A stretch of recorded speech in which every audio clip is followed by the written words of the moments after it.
Bonjour les amis! Surprise! Ça fait longtemps que vous m'avez vu. Et pour ceux qui ne me connaissent pas, je m'appelle Anne-Marie et je suis l'épouse du pasteur de l'église de Forêt à Bruxelles. Voilà. J'espère que vous allez bien, que la rentrée à l'école s'est bien passée et que vous avez pu retrouver vos copains, vos copines et que tout se passe bien. Voilà, je suis heureuse aujourd'hui de partager l'histoire d'un prophète qui va être confronté au roi des animaux. Je vous laisse deviner quel est son nom. Voilà, nous allons prier ensemble pour remettre ces moments entre les mains de notre Seigneur Tout-Puissant. Seigneur, je te loue, je te bénis pour ce bonheur que nous avons de nous retrouver ensemble, avec les petits et les grands. Merci parce que tu es celui qui nous bénit là où nous sommes, que ce soit dans ma maison, que ce soit derrière l'écran. Seigneur, je te prie vraiment que tu puisses bénir chacun en particulier et que tu puisses également bénir ces petits moments que nous allons passer ensemble, Seigneur. Nous réclamons le secours du Saint-Esprit pour que tu puisses nous aider à comprendre ce que tu veux nous dire ce matin. Je te loue, je te bénis pour tout ce que tu as fait et tout ce que tu feras encore dans le nom de Jésus. Amen. Voilà, nous allons passer un moment dans le chant. Vous êtes prêts à chanter avec moi? Alors, à tout à l'heure. Tous les jours que Dieu me donne et pour tout ce qu'il donnera, je chanterai pour que résonne dans ma louange un chant de joie. Pour la vie, pour la beauté de ce que Dieu a fait, tant de vérité, et pour m'avoir pardonné. Pour tous les jours que Dieu me donne et pour tout ce qu'il donnera, je chanterai pour que résonne dans ma louange un chant de joie.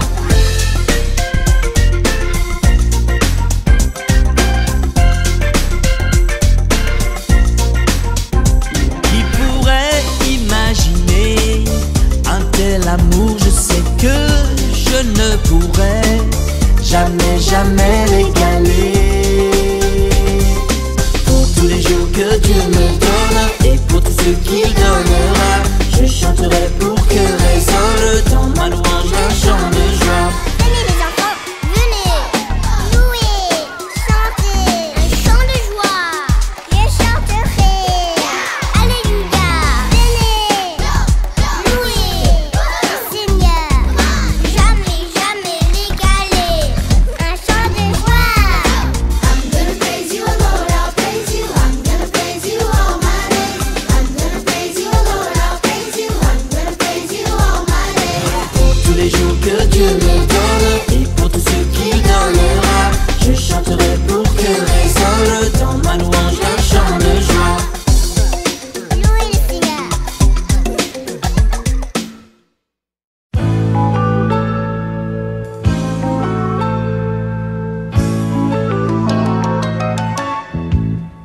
Ils disent ça va lui passer, ça ne peut pas durer.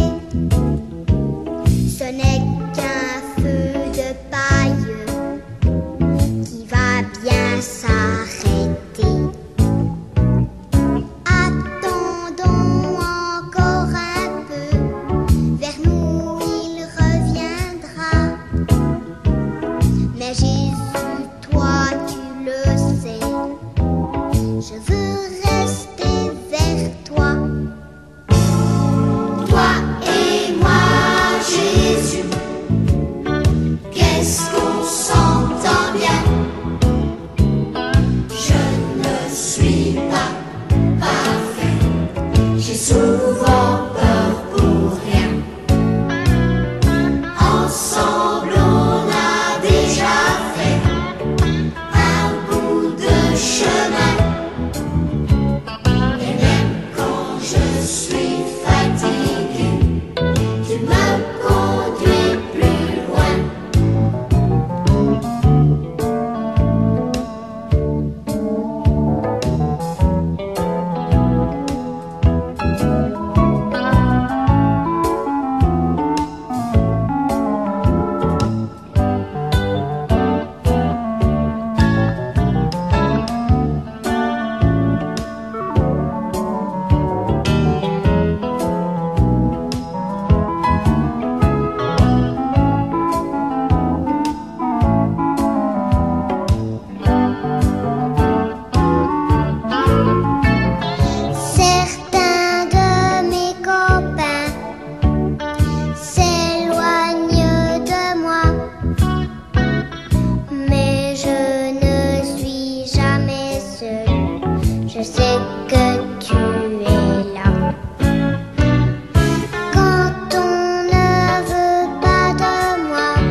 Jésus, qu'est-ce qu'on s'entend bien.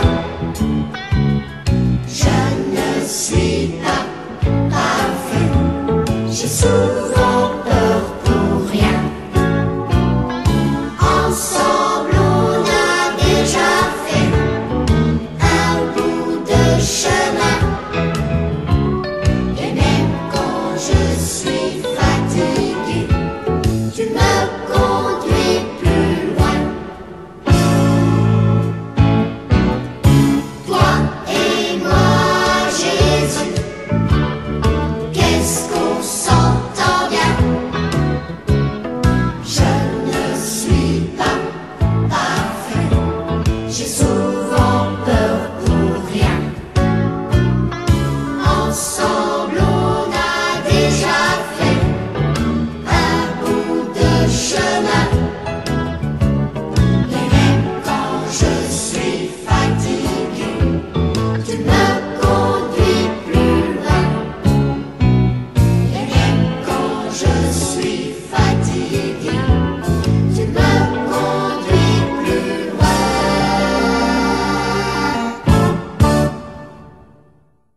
Lis ta Bible, priez chaque jour, priez chaque jour, priez chaque jour. Lis ta Bible, priez chaque jour, si tu veux grandir. Si tu veux grandir, si tu veux grandir. Lis ta Bible, prie chaque jour si tu veux grandir. Merci Seigneur pour ces quelques chants que nous avons pu chanter tous ensemble. Alors, avez-vous trouvé de qui nous allons parler aujourd'hui? Alors pour ceux qui n'ont pas trouvé, eh bien il s'agit donc de Daniel. Voilà son histoire. Nous allons tous ouvrir notre Bible dans l'Ancien Testament et nous allons lire dans le livre de Daniel au chapitre 6 et voir ce qui lui est arrivé. C'est à l'époque du roi Darius. Et le roi Darius, il avait un grand empire. Et il avait besoin d'aide pour régner. Donc il nomma 3 surintendants et chaque surintendant avait des satrapes qui venaient rendre compte de leur administration. En fait, les satrapes, c'était des représentants de chaque province du royaume. C'est comme aujourd'hui, un président ou un roi se font aider par des ministres, et les ministres se font aider par des bourgmestres, par des maires qui doivent également rendre compte de leur administration de leur commune. Voilà. Donc ça, c'est pour aider donc ceux qui vont aider le roi à régner sur son royaume. Et Daniel était l'un des 3 surintendants. Voilà, Daniel avec le roi. Mais Daniel, il avait des capacités exceptionnelles. Il était honnête, fidèle, il n'y avait rien à lui reprocher. Et le roi avait même l'intention de lui confier des responsabilités concernant son empire tout entier. Mais voilà, les autres surintendants et les satrapes étaient jaloux à cause du succès de Daniel auprès du roi. Et les autres vont lui tendre un piège à Daniel. Et comme ils ne trouvaient rien à lui reprocher, ils vont toucher Daniel, qui avait une relation avec son Dieu. Il peut arriver que des personnes soient méchants avec vous, même si vous n'avez rien fait de mal. Mais ils vous accuseront et il y en a qui se font plaisir à faire du mal. Mais vous allez voir ce qui suit. Donc, ils vont tendre un piège. Qu'est-ce qu'ils vont faire? Ils vont aller voir le roi Darius et ils vont lui demander de publier un décret impérial. Et dans ce décret, il est précisé, pendant une période de 30 jours, personne ne devait adresser une prière à un dieu ou à une autre personne autre que le roi. Pourquoi cette demande? Le roi lui-même était surpris.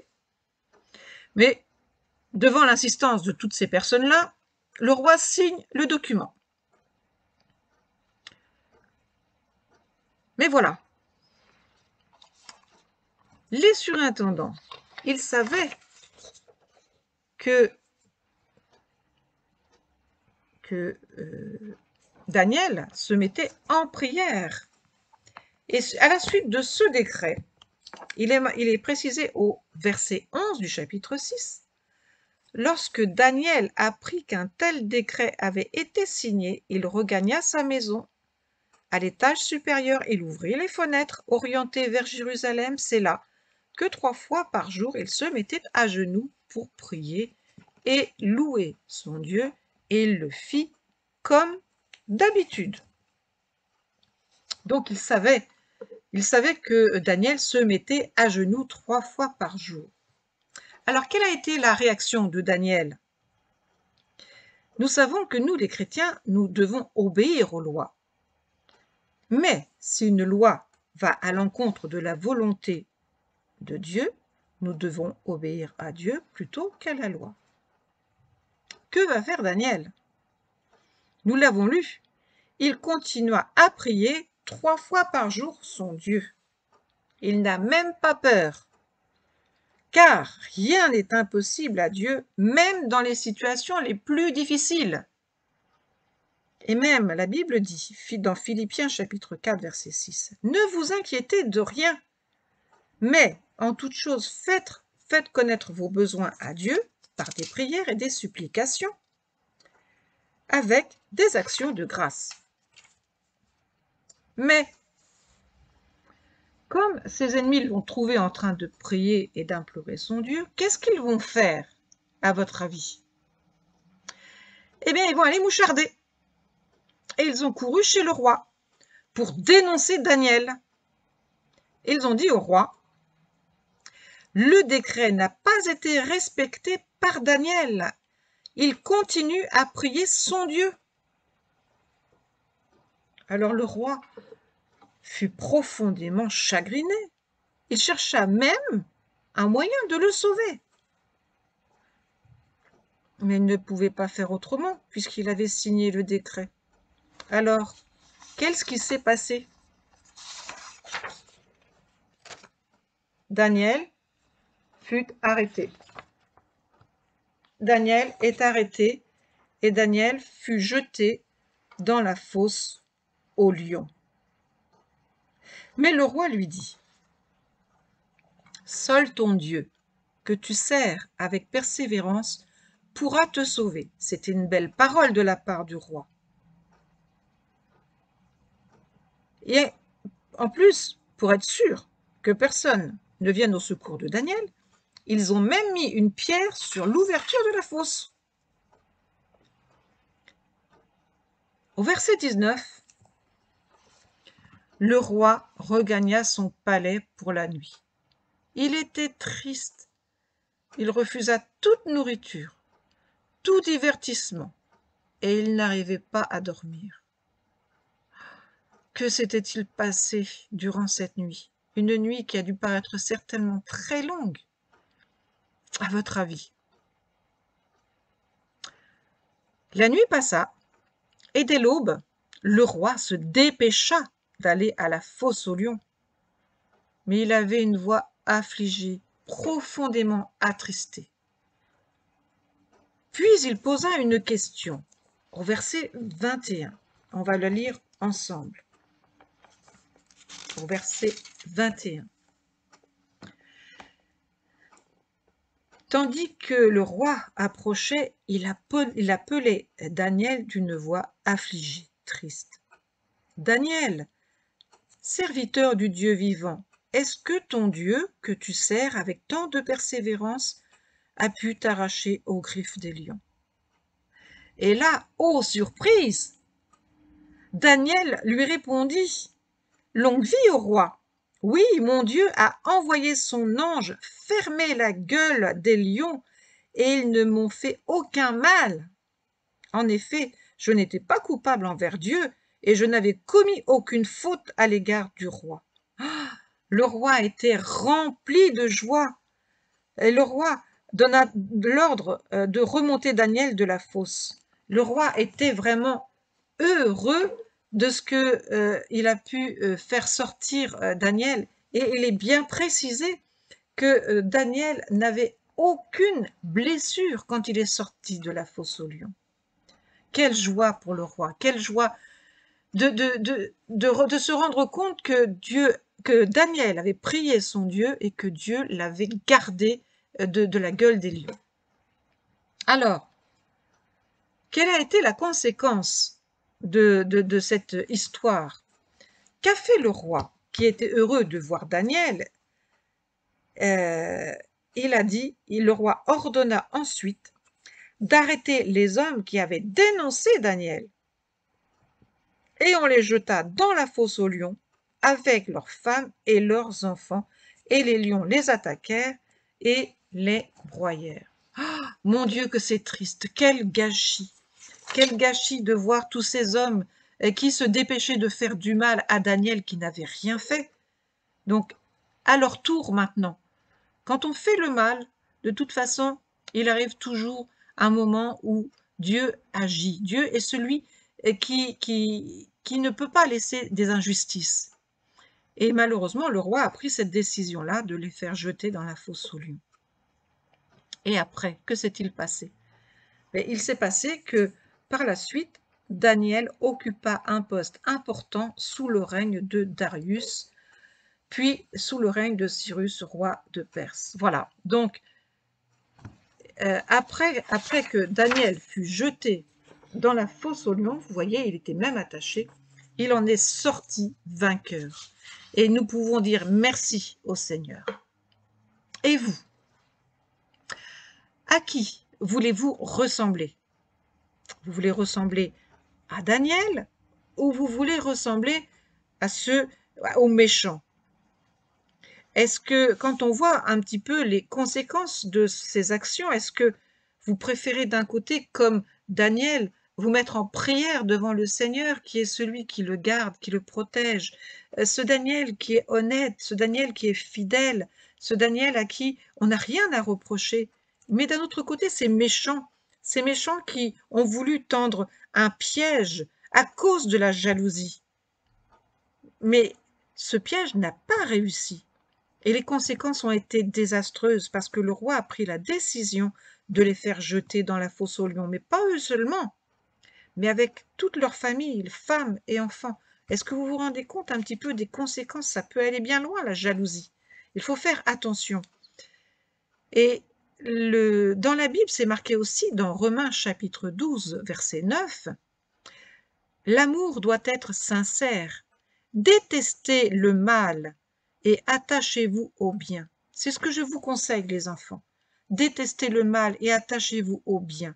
Parce que le Seigneur est celui qui nous voit, il est celui qui nous entend, et il connaît tout. Rien ne lui est caché.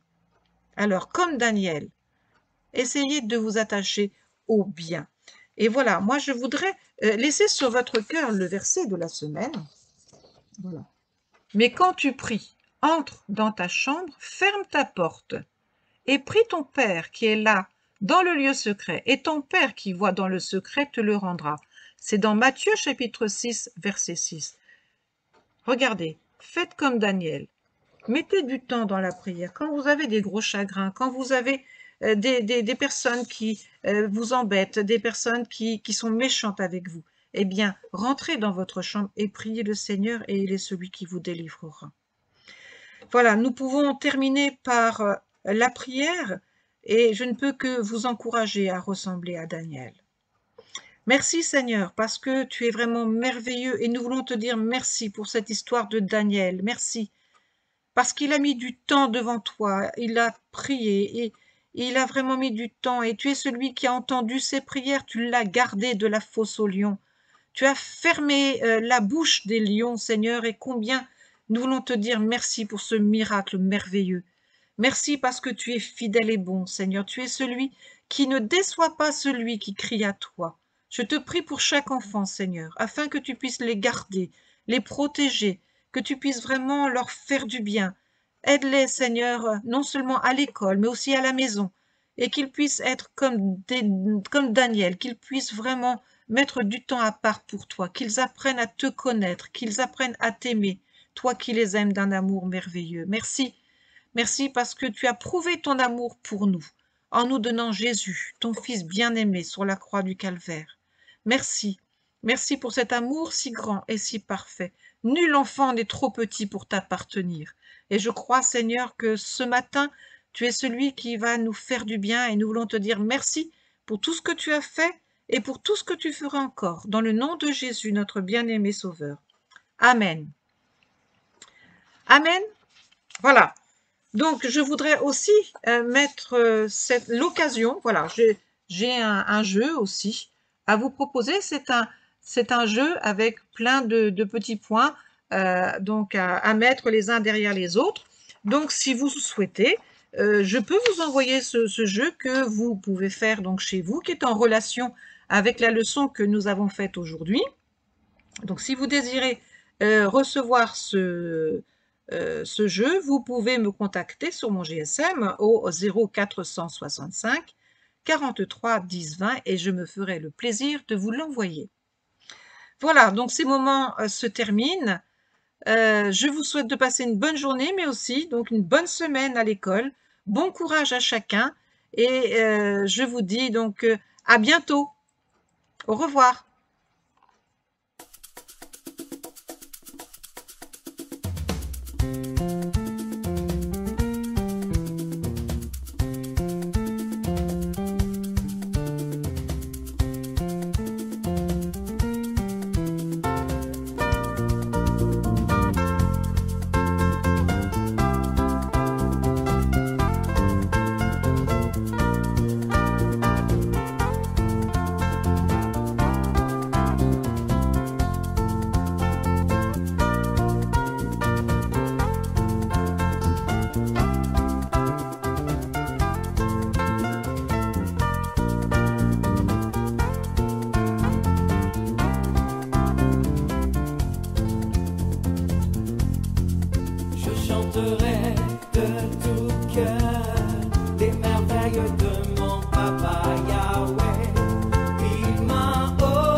believe